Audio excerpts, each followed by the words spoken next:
सर्वभूतेषु छायारूपेण संस्थिता नमस्तस्यै नमस्तस्यै नमस्तस्यै नमो नमः नमस्तस्यै नमस्तस्यै नमस्तस्यै नमो नमस्तस्यै नमस्तस्यै नमस्तस्यै नमो नमः ॐ साईश्वराय विद्महे सत्यदेवाय धीमहि तन्नः सर्वः प्रचोदयात् ॐ साईश्वराय विद्महे सत्यदेवाय धीमहि तन्नः सर्वः प्रचोदयात् ॐ साईश्वराय विद्महे सत्यदेवाय धीमहि तन्नः सर्वः प्रचोदयात्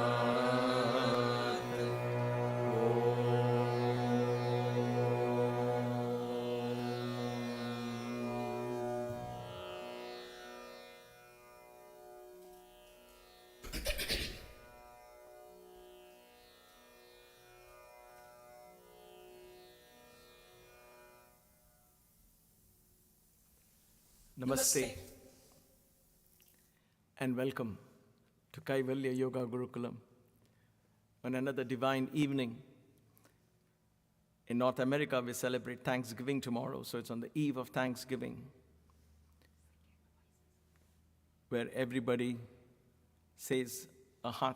expresses a heartfelt gratitude to their family members, to their friends, and to the universe.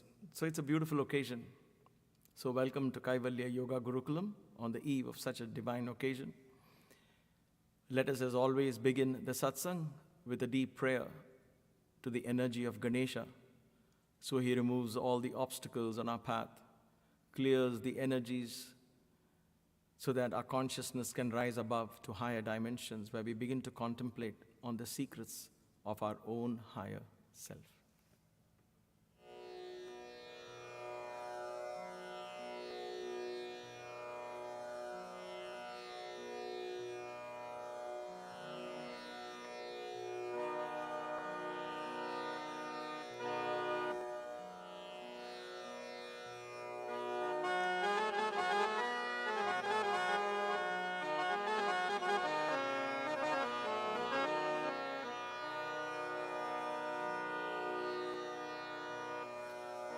Om Gang Ganapataye Namaha.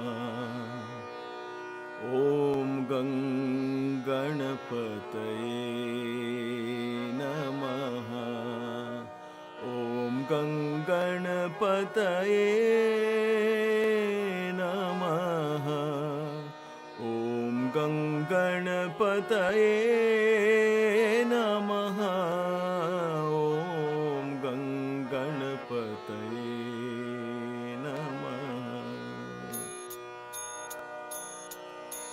Om Gang Ganapataye Namaha.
विनाशक गणनाथा गजानना हे गजवदना गजानना हे गजवदना गणनाथा गणनाथा गणनाथा गणनाथा प्रणवस्वरूपा गणनाथा हे प्रणवस्वरूपा गणनाथा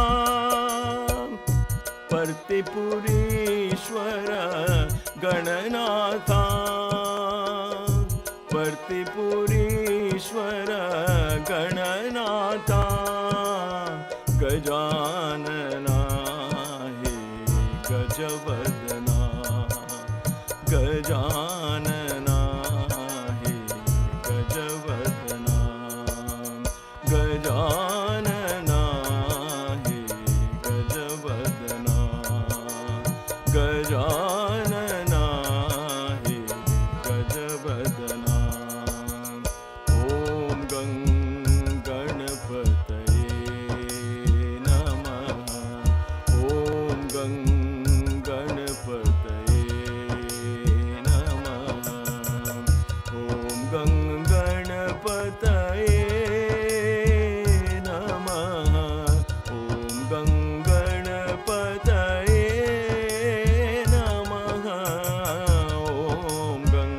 गणपतये नमः ॐ गं गणपतये नमः विघ्नविनाशक गणनाथा विघ्नविनाशक गणनाथा गजानना हे गजवदना गजानना हे गजवदना गणनाथा गणनाथा गणनाथा गणनाथा प्रणवस्वरूपा गणनाथा हे प्रणवस्वरूपा गणनाथा पर्तिपुरीश्वर गणनाथा पर्तिपुरीश्वर गणनाथा गजानना हे गजवदना गजानना हे गजवदना ॐ गं गणपतये नमः ॐ गं गणपतये नमः ॐ गं गणपतये नमः ॐ गं गणपतये नमः ॐ गं गणपतये नमः ॐ गं गणपतये नमः ॐ गं गणपतये नमः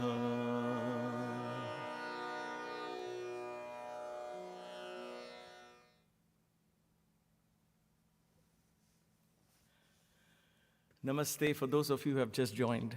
Welcome to Kaivalya Yoga Gurukulam on this divine Thanksgiving Eve,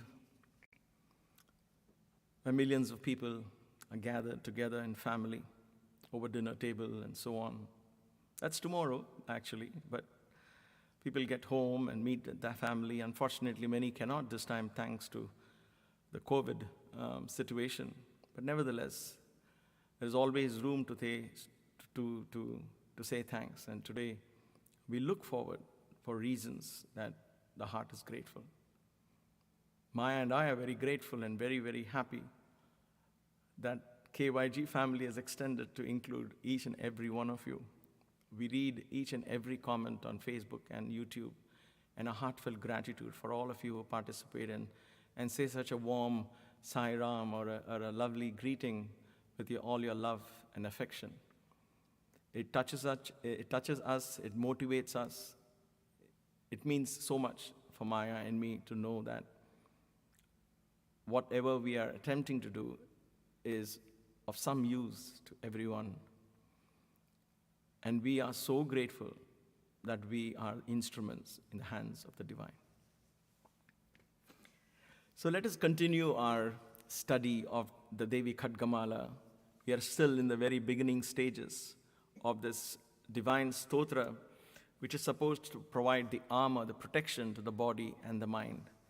We went through a few of the slides yesterday, and so let me complete that section. Hopefully, today let's see how we are guided. So let's begin the slides. We started with the name of the mantra, and it went like this: Asya Shri Shuddha Shakti Mala Mahamantrasya. We announce the name, Asya. This is the Shuddha Shakti Mala Mahamantrasya.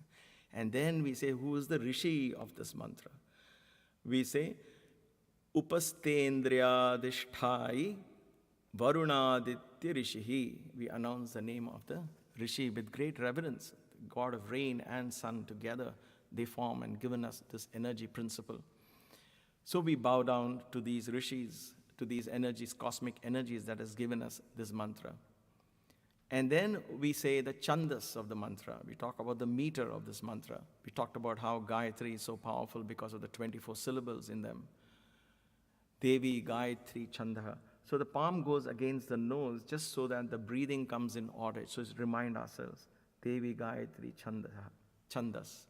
Because the meter means what is the rhythm of chanting.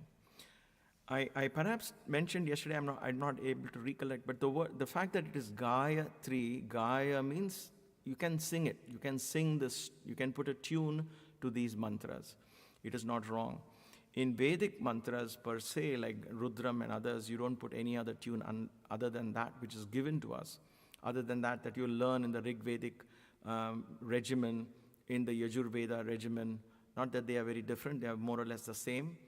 But Samaveda is slightly different, the way they chant the Rudram. If you go to Badrinath, of all places, Badrinath, they chant the Rudram. And I was there that morning in the divine altar. They chanted the Rudram. That Rudram chanting is very different. So that is a different way of chanting. But those are all strict regimens passed by the Vedic schools. It's not individuals who put tune to them. However, Gayatri, because it says Gaya, you can sing it. There is a provision given. As long as we maintain the meter and the syllable properly, the pronunciation properly, we can afford to sing this as a mantra. So Gayatri also has that charm to it. So that is a Devi Gayatri Chandaha. And then comes the Devata, the name of the Devata. So this is where I think we were. So you will notice here in Khadgamala, seems to be, oh my gosh, that is one name. So talk of the longest name. This is a lot of adjectives. In fact, every name in Sanskrit is actually an adjective. As you know, many of you know, there's a meaning to every single name. Most of us who are from India have a Sanskrit-based name, and all of them means something or the other. Invariably, most of the ladies have names coming from Lalita, Devi, and all of that tradition. And most of the men have names of Krishna, Rama, and Shiva, and so on.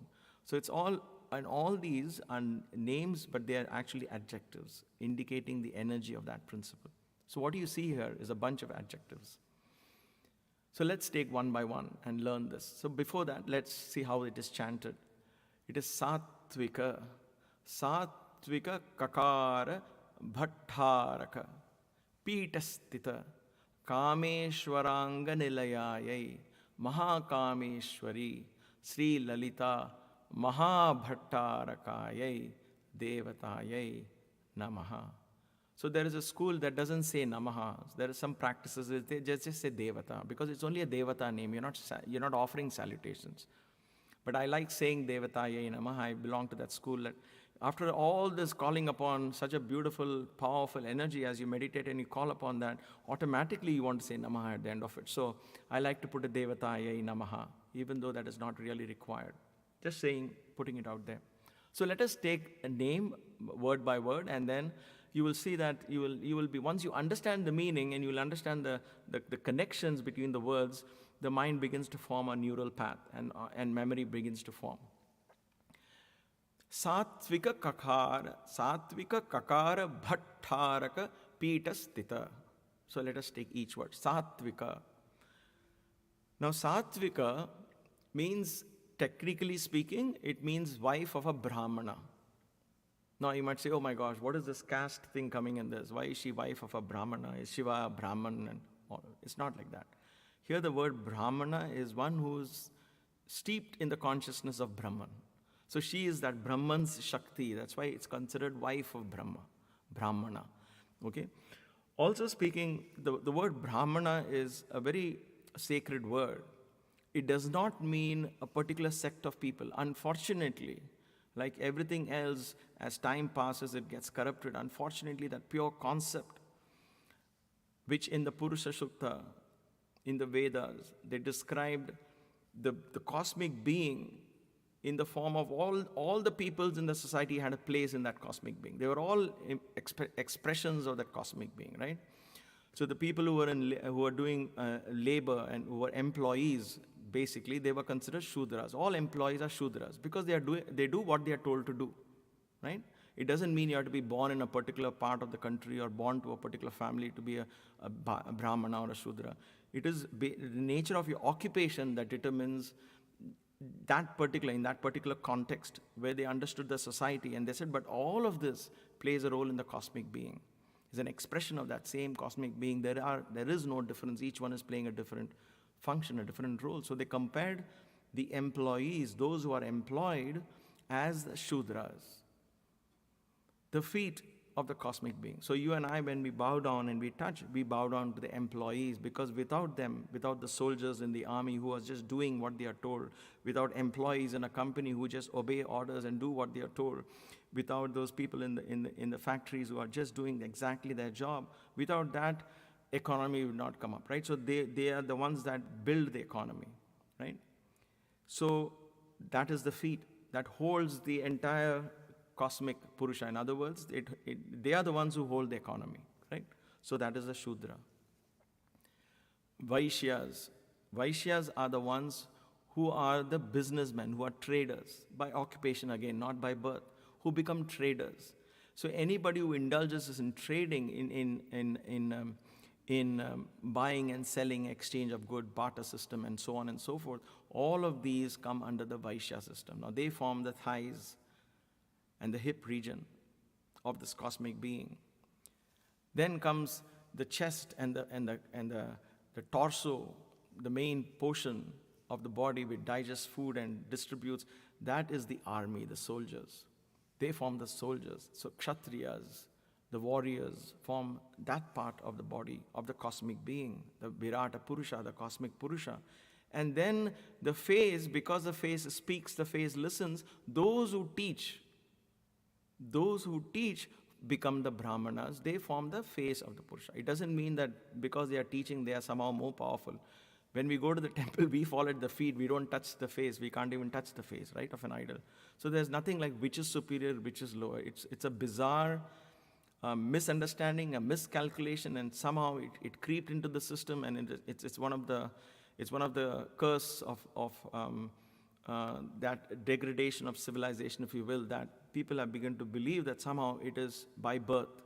I've met even learned Pandits who are still willing to say it's only by birth, it cannot be shared. Vedic mantras cannot be taught to non-Brahmins, and so on and so forth. But my Guru, Sadguru, opened those doors completely. He said anyone and everyone has a right to chant. There's no such thing as ladies, gents, and there's no such thing as Brahmins and non-Brahmins, and so on.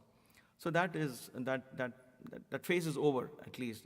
We have socially, morally, at a community level, we are coming back to that state of acceptance. But I just want to make it clear that here Satvika comparing this mighty lady, this divine energy, this supreme being in Shakti principle as wife of Brahmana, don't mistake that to be wife of some Brahmin priest or Brahmins, and why not wife of Kshatriya or not wife of Shudra? Why was she considered Brahmana? This has nothing to do with the caste. Okay? And even if there was a caste system, it was not determined or designed or explained to us originally as people who were born and therefore they have to stick to that. It was a matter of choice, and it is a matter of occupation that determine what your caste is. So let's rest that. Here, the wife of Brahmana means the wife of the one who is Brahman.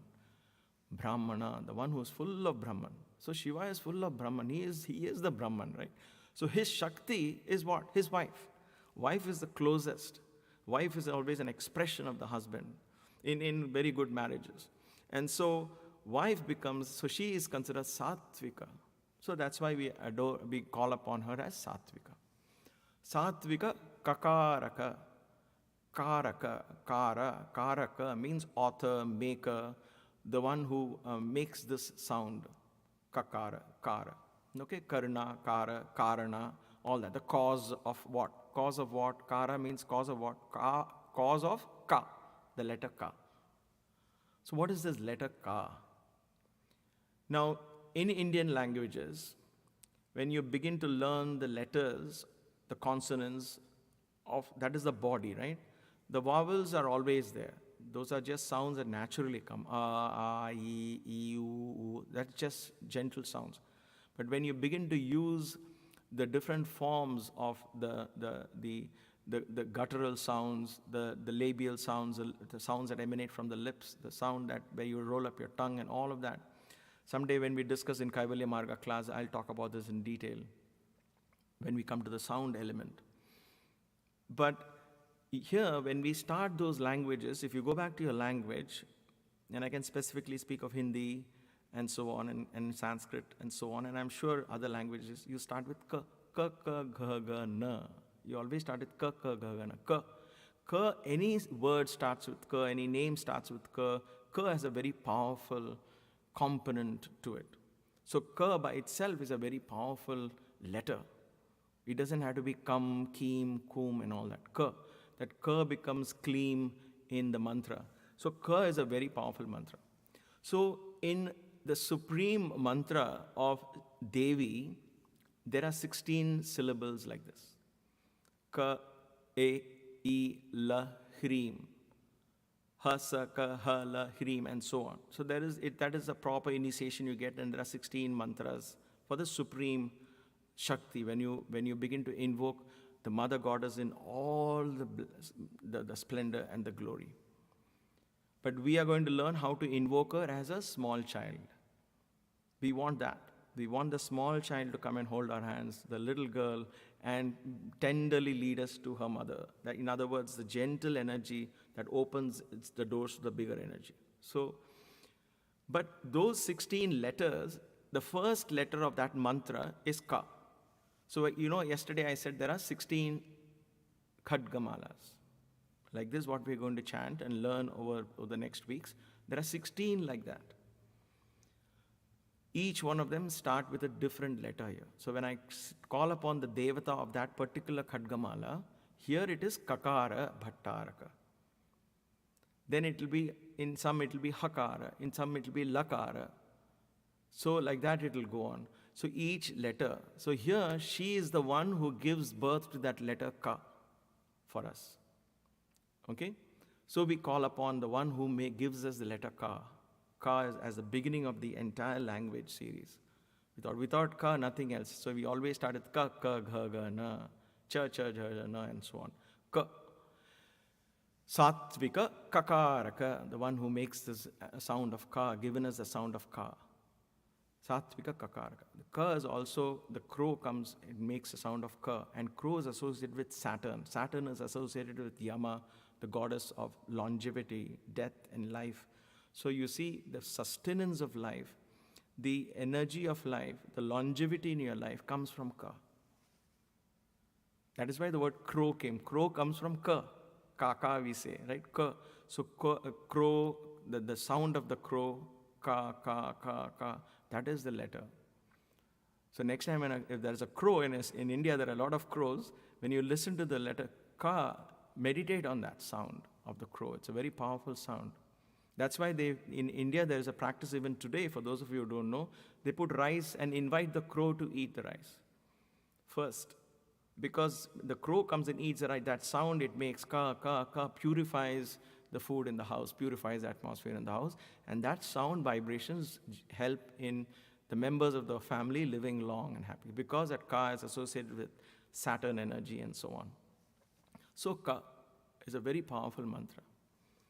Satvika kakaraka. Bhattaraka. Bhattaraka is the chieftain, the great one.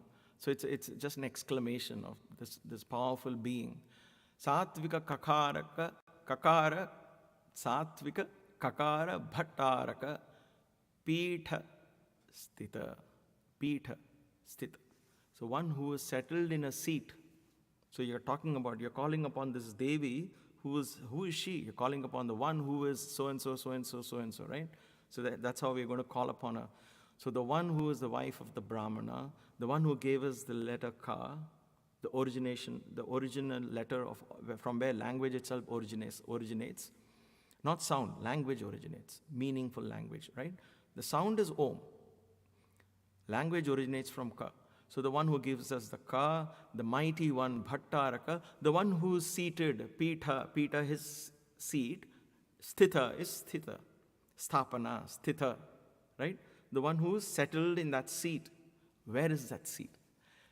Now, before we go to the next slide, this is the most beautiful part of these slokas.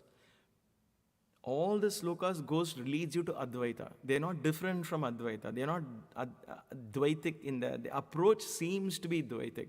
And we might fall into the trap of creating a distance. But let us see the very next, how are we addressing this divine principle?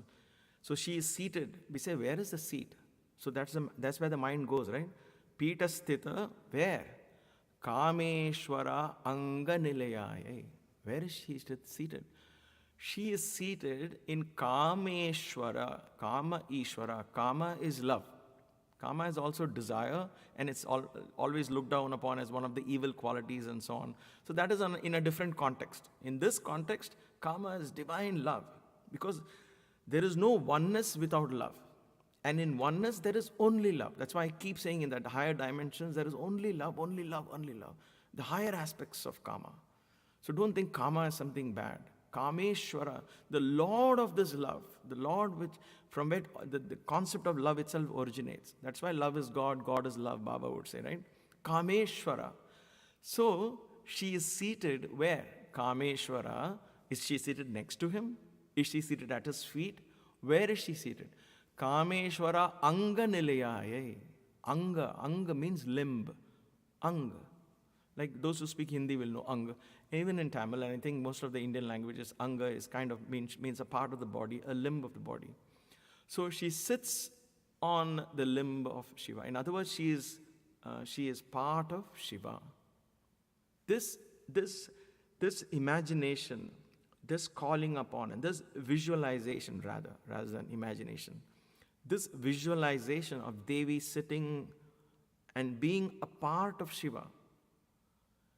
Kameshwara anga nilayaya. She's in the limb of Shiva.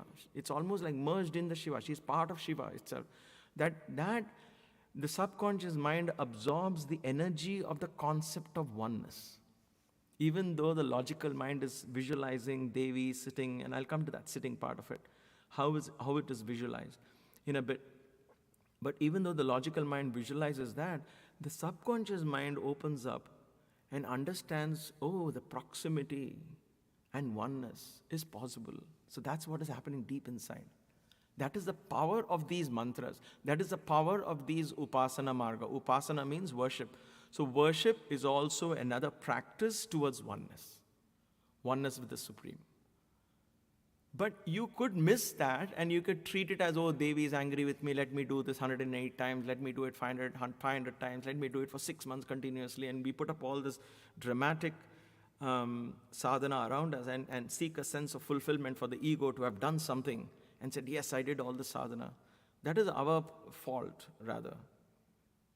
But if you forget all that and just merge into the Devi principle, there you are now merged into that Shiva consciousness, along with this thought process.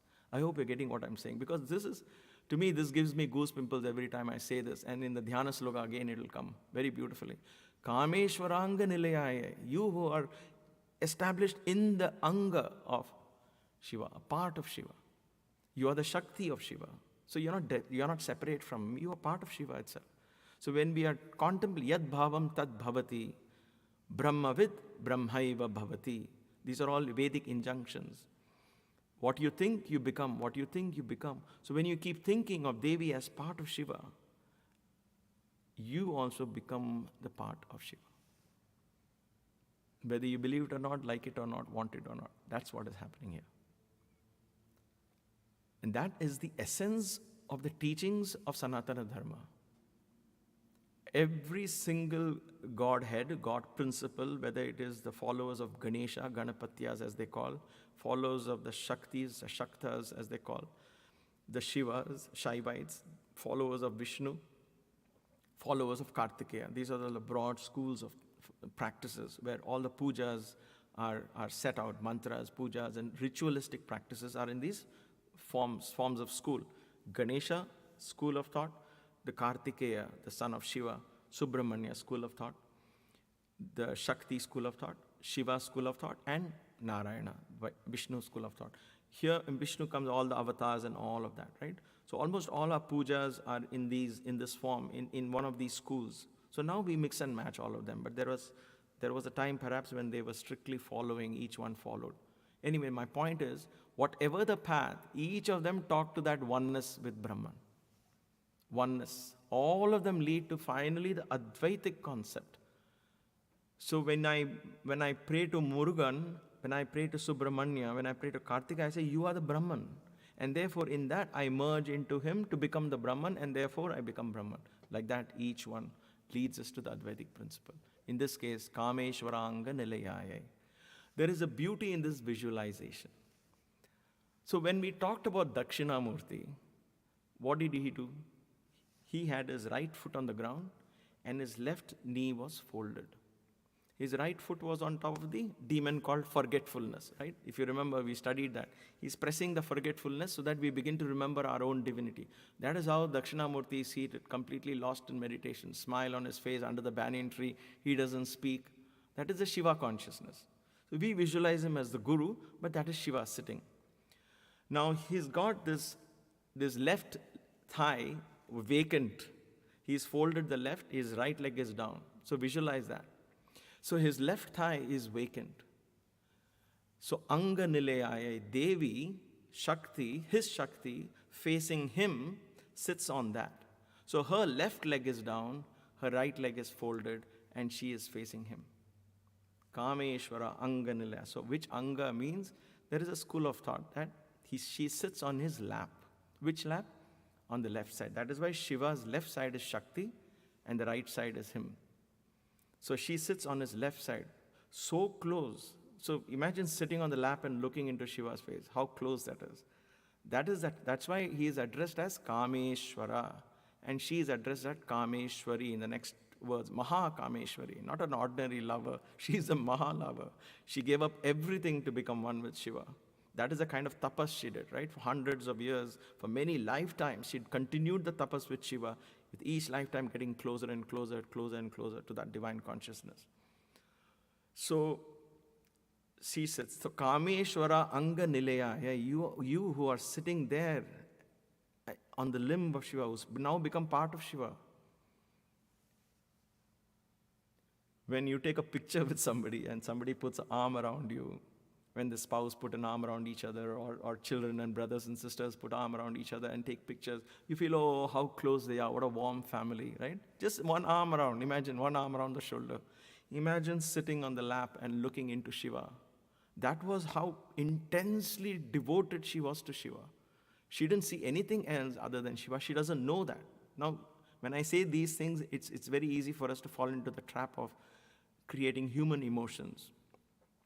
That is partially true as well. I'm not denying it. So it's okay to indulge in that, because let the mind go and indulge in that story form and that visualization. But when you're doing that, be aware that the unconscious mind, the subconscious mind, is beginning to understand proximity as a possibility. That is why visualizations are very, very powerful. Visualizations are very powerful. And we are invoking the highest possible visualization. So when we are successful in that, everything else becomes easy and possible and will manifest itself. What is the highest visualization? The highest visualization is being one with the Supreme Shiva consciousness. So you visualize Devi who's sitting on the lap of Shiva. So close, not one arm around. She is sitting literally on his lap. So Kameshwara Anga Nilaya. Nilaya means home. She's made it a home, abode. I use the word abode, I think, yes. I use the word abode. So Nilaya, Nilayam, right? Prashanti Nilayam, the abode of peace. Come here, stay here, Baba would say. Make this your home, abode of peace. So Nilaya is abode. So what is our abode? Her abode is the limb of Shiva. Kameshwara Anga Nilayaya. So my dear sisters and brothers, our journey in the spiritual path, the reason why I'm explaining this with so much fervor and enthusiasm and joy, is because when that experience starts happening, it's magical. It's so intoxicating. Words fail.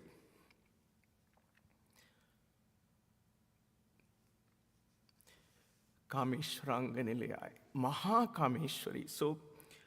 So this who is sitting here, now she has become, because she's so close, she has also become the goddess of love. When you're so close, the color of Shiva comes to you. So we sang Jeeni Re Jeeni on Swami's birthday, and we discussed how Sant Kabir says, dye this color in the color of God himself. So when you and I, when we spend our time thinking, contemplating, meditating, worshipping, indulging in conversation with the divine, then the color of the divine comes to you, begins to reflect through you. You don't ask for it, you don't know it. You are merged, your eyes are there, and your eyes begin to reflect his eyes. So she is now reflecting this Kameshwara, so she becomes Mahakameshwari. She begins to reflect his energy.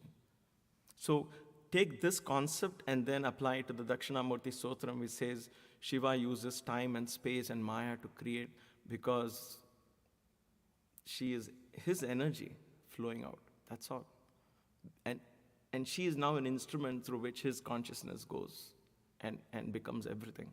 So Mahakameshwari, sitting and looking at him, she becomes one with Kameshwara. So I put it as a separate slide because I want this to really register in your hearts and in your minds, that what we are calling upon here is the Kaivalya Tattva, is that oneness. We are yearning for it, and we are not going to stop for anything less than that. That is the aim of all our evolution and life and all of that, to go back to our home. What is our home? Our home is the Supreme Consciousness, the Shiva consciousness. No matter how many lifetimes it takes, doesn't matter. Let's begin now.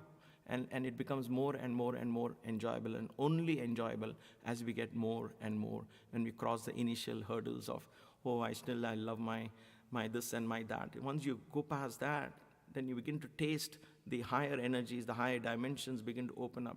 Then it begins to pull you. Kameshwaranga Nilayaya. You will start searching for that abode of Shiva. So she is not in Kailasha, she is in Shiva as part of his. Okay? So, Kameshwaranga Nilayaya Mahakameshwari. So she is Mahakameshwari. Let's go to the next one. So now her name comes. So she is now part of Shiva. He is the god of love, she is the goddess of love, and together they are experiencing the perfect love. If love has to be experienced, it is experienced only in Shiva and Shakti. That's why the Shiva-Shakti marriage, the romance in our Puranic stories, the romance between Parvati and Shiva and all of that is so beautifully put there, because that is the highest form of romance. There is intensity, there is power, there is tremendous discipline, For a moment, Parvati gets distracted. She's sent back to the earth for another few lifetimes, and then she takes birth again and fights a few demons again, and then comes up again back to Shiva consciousness. So the story goes like that. So to hold on to that Shiva consciousness is not easy. So that Kameshwari, we call her as what? Shri Lalita. Shri is auspicious. Lalita. Lalita. Lalana. Lalita. Lalita means playfulness. Joyfully, playfully. A kind of, for the lack of any other word, it's like a flirtatious energy. It flirts with you. It entices you. It intoxicates you. That's what the world is, right? It flirts with us. So we get tempted. That's why we go impulsive buying, because there is a Lalita telling, here's a beautiful color. Here's something nice for you to taste. Here's something. So she's flirting with us. That is the energy of Lalita. That is what is creation. Creation is Lalita. It's a joyful play of consciousness. You and I are part of this play.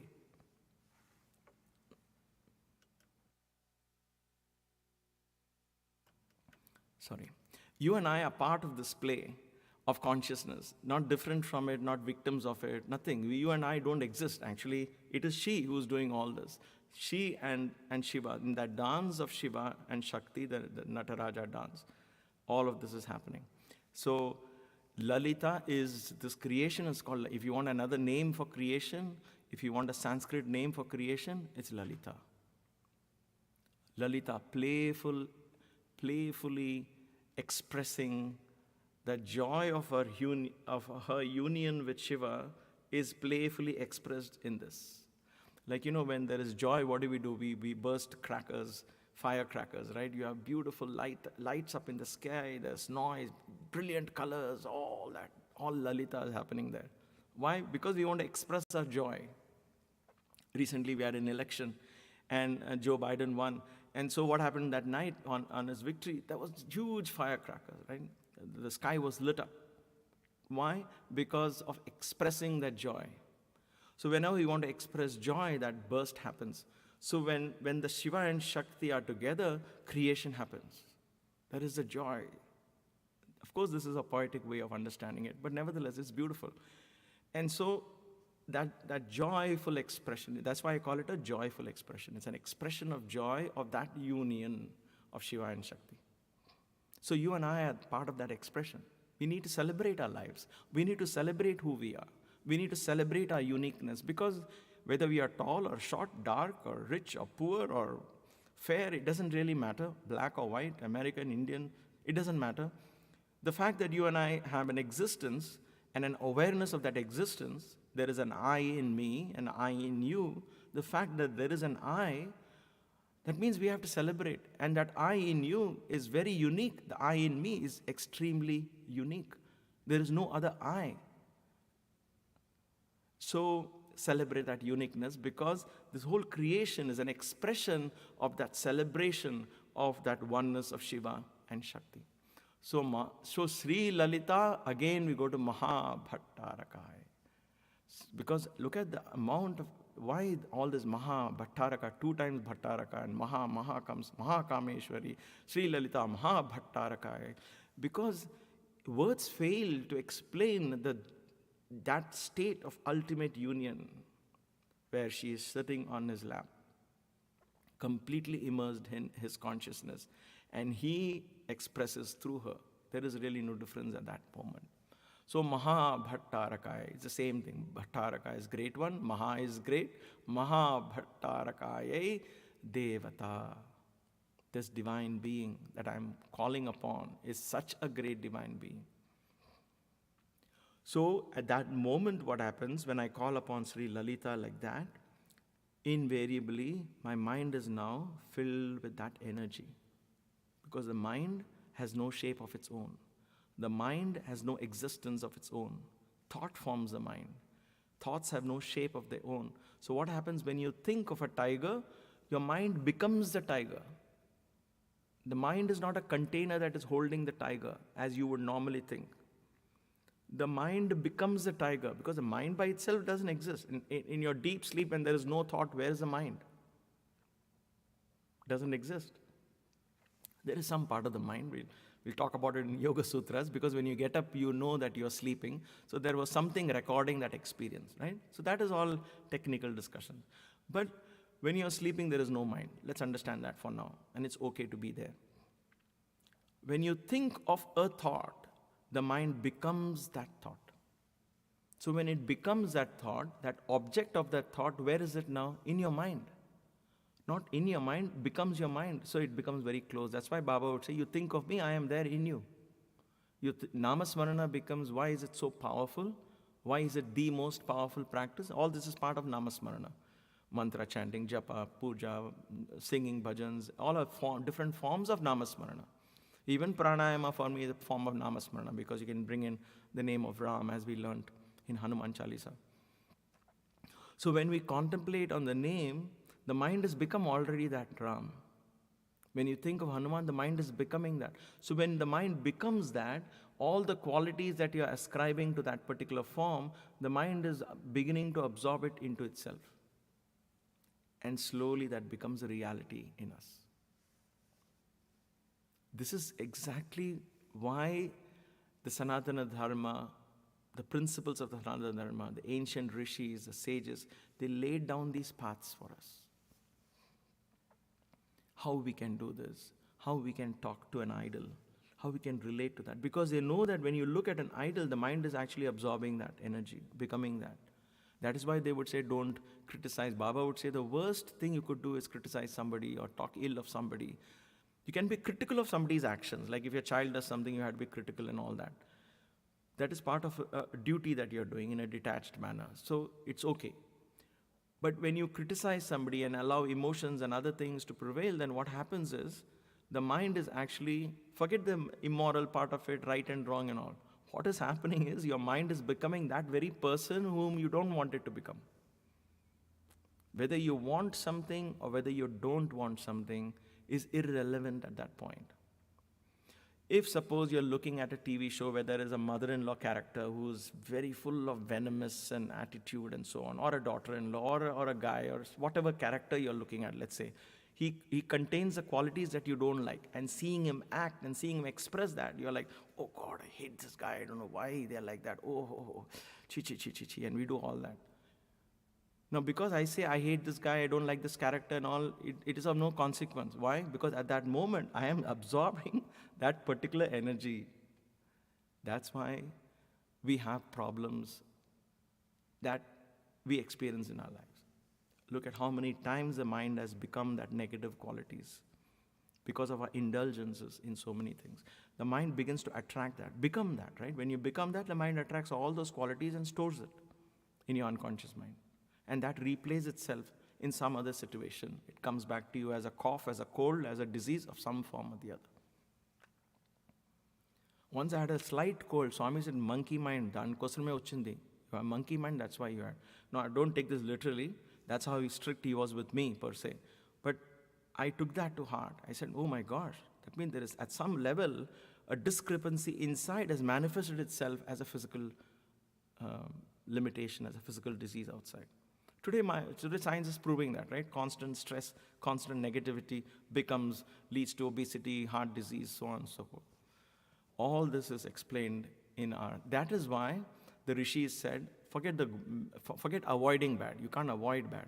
The more you try to avoid bad, what happens? The mind is becoming that only.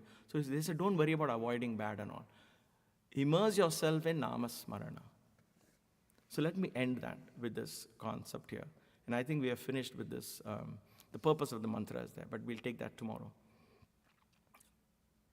I'm being guided to really stress on this because it's so important here. Baba would say, when you sing a bhajan, sing only name of God. Don't go on singing very long things like main kya karun, dwar kadi hoon main bhikhari, or main bhikhari khada hoon, dukhyari, I am so sad, I'm standing at your doorstep, I'm waiting for your grace to fall upon me. Just imagine in that entire sentence, where is God? I am a bhikhari, I am a beggar standing at your doorstep. Full of I, me and mine. There is no God in that. So what has become? The mind is actually absorbing the fact that I am a beggar, I am going to stand in this doorstep, I'm always going to be begging for grace. We think that is devotion, and then we indulge more and more and more. Because that is like, it's like not a balm to a wound. It's like, when something itches and you scratch, you feel like, oh, this is so good, and you want to scratch and more, and the wound becomes more. It's like that. Baba would say, just sing Rama, Krishna, Govinda. Krishna, Rama, Govinda, Gokula Nandana Gopala. Rama, Krishna, Govinda, Jai Vrindavana Gopala. Radhe Krishna Govinda, Trai Vrindavana Gopala, Gopala, Radhe Gopala. How beautiful. Where is the thought of I and me in this? No, nothing. Your Radha, Gopala, Krishna, Radhe is gone. Mind is gone. It's become Radha and Krishna, Radha and Krishna. So when we contemplate on such high principles, and purely on the name, the mind begins to attract and become that. That becomes a khadga, that becomes the armor. Why is this mantra becoming an armor? Is because of this. Throughout the mantra, there is only calling upon divine energies, seeing the divinity in all those energies. So let us study this fascinating mantra and understanding the significance of why we are doing all this. As always, let me end this session. There is a mantra that we will chant. I'm waiting to be guided to bring that in towards, like we did the Guru mantra. We will do that. But for now, let the energy guide us. I'm allowing it to slowly weave it into this satsangs. Let's call upon Devi. Open our hearts and tune into this divine Lalita principle. She is Sai, she is Saraswati, she is Lakshmi, she is everything.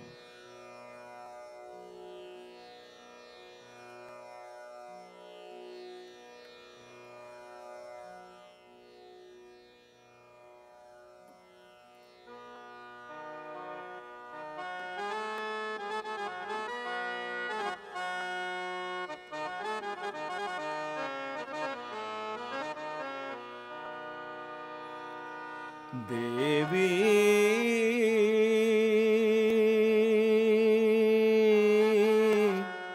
Sai Ma,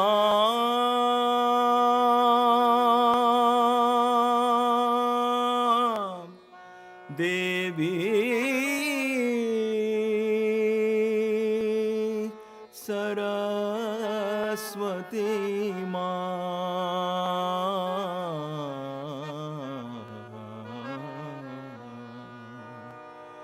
Om Shri Matre Namaha. Om Shri Matre Namaha. Om Shri Matre Namaha.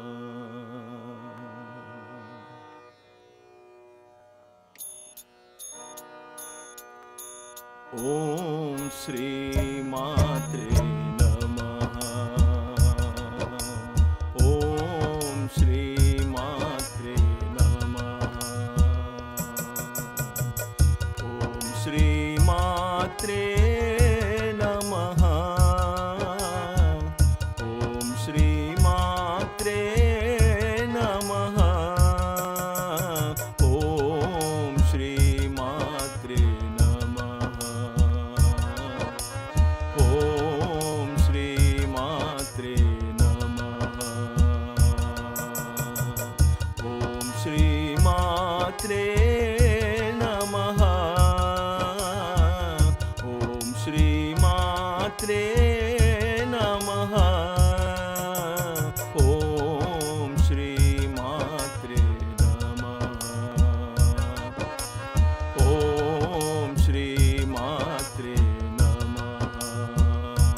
Saraswati Ma,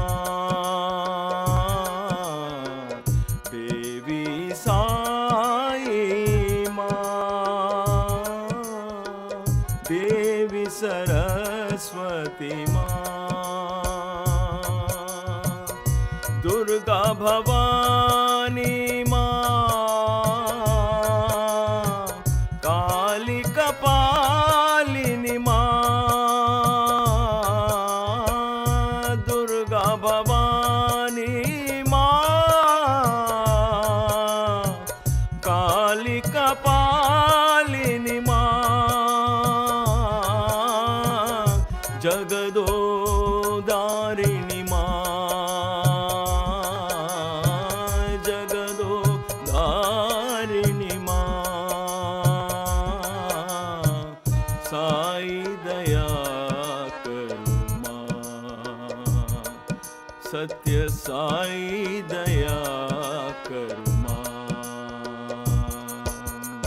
ओम श्री मात्रे नमः, ओम श्री मात्रे नमः, ओम श्री मात्रे नमः, ओम श्री मात्रे नमः। देवी साई माँ, देवी सरस्वती माँ, देवी साई माँ, देवी सरस्वती माँ, दुर्गा भवानी माँ, काली कपालिनी माँ, दुर्गा भवानी माँ, काली कपालिनी माँ, जगदोदारिणी माँ, जगदोदारिणी माँ, साई दया करो माँ, सत्य साई दया करो माँ। ओम श्री मात्रे नमः, ओम श्री मात्रे नमः, ओम श्री मात्रे नमः, ओम श्री मात्रे नमः, ओम श्री मात्रे नमः, ओम श्री मात्रे नमः। समस्तलोका सुखिनो भवन्तु, समस्तलोका सुखिनो भवन्तु, समस्तलोका सुखिनो भवन्तु। Om. May all the beings in all the worlds be happy. Om Shanti, Shanti, Shanti.